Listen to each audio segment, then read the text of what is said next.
അമ്പലപ്പുഴ പാൽപ്പായസം കേൾക്കുമ്പോൾ തന്നെ നാവിൽ കൊതിയൂറുന്നുണ്ടല്ലേ. അപ്പോൾ ഭഗവാൻ ഗുരുവായൂരപ്പനോ? ഈ പാൽപ്പായസം സേവിക്കാൻ ശ്രീ ഗുരുവായൂരപ്പൻ ദിവസേന ഉച്ചപൂജയ്ക്ക് അമ്പലപ്പുഴ എത്തുമെന്നാണ് വിശ്വാസം. അരിയും പാലും പഞ്ചസാരയും മാത്രമാണ് അമ്പലപ്പുഴ പാൽപ്പായസത്തിലെ ചേരുവകൾ. 2.25 ഇടങ്ങഴി അരിയും 33 ഇടങ്ങഴി പാലും 9.5 കിലോ പഞ്ചസാരയും.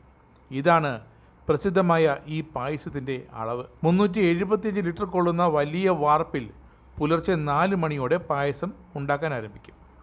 132 ഇടങ്ങഴി വെള്ളം ഒഴിച്ച് തിളയ്ക്കാൻ തുടങ്ങുമ്പോൾ പാല് ചേർക്കും.